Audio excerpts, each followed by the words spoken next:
Hey guys, ఇవాళ మా ఆఫీస్లో పాట్లక్ ఉంది. నేనైతే ఎగ్ పెప్పర్ ఫ్రై ప్రిపేర్ చేయబోతున్నాను. బాగా వచ్చిందో ఫ్లాప్ అయితే చూసేద్దాం రండి. ఇక నేను 12 ఎగ్స్ తీసుకుని నీట్గా క్లీన్ చేసుకుని అయితే బాయిల్ చేసి పెట్టుకుంటున్నాను.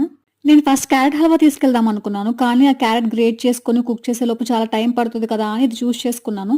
నన్ను అయితే ఆఫీస్లో 10 ఎగ్స్ తీసుకురమ్మన్నారు. నేను కానీ 2 ఎక్స్ట్రాగానే తీసుకున్నాను, ఎందుకంటే పైన ఎగ్ షెల్ రిమూవ్ చేసేటప్పుడు ఏమైనా బ్రేక్ అవుతాయేమో ఎలా అని 2 ఎక్స్ట్రాగా తీసుకున్నాను. ఫస్ట్ది ఒకటి కొంచెం బ్రేక్ అయింది, కానీ రిమైనింగ్ అన్నీ అయితే బాగా వచ్చాయి. ఇక్కడైతే ఇంక నేను ఫస్ట్ కొంచెం ఆయిల్ వేసేసి ఎగ్స్ని బాగా టోస్ట్ చేసుకుంటున్నాను. ఒక సైడ్ బాగా అంతా వేగాక ఇంకో సైడ్కి ఫ్లిప్ చేసుకొని ఆ సైడ్ కూడా బాగా వేయించుకోవాలి. ఇందులో స్పైసెస్ ఏమి ఎక్కువ పట్టవు, salt, turmeric, chilli powder and pepper powder అంతే. ఇవన్నీ వేసుకున్నాక కాసేపు బాగా మిక్సింగ్ చేసుకుని దించేసుకోవడం అంతే, రెడీ. కానీ నాకు డబల్ వర్క్ అయిందని చెప్పా కదా, ఎందుకంటే నాకు పీజీలో ఇది ఒక కడాయి అవైలబుల్లో ఉంది. దీంట్లో నాకు 6 ఎగ్సే పట్టాయి. సో నేను మళ్ళీ సెకండ్ టైం 6 ఎగ్స్ని ఫ్రై చేసుకున్నాను. సెకండ్ టైం చేసిన దాంట్లో కొంచెం సాల్ట్ ఎక్కువ అయింది. సో ఫస్ట్ చేసినవి సెకండ్ చేసినవి మళ్ళీ మిక్స్ చేసి అలా కొంచెం ప్యాచప్ చేశా.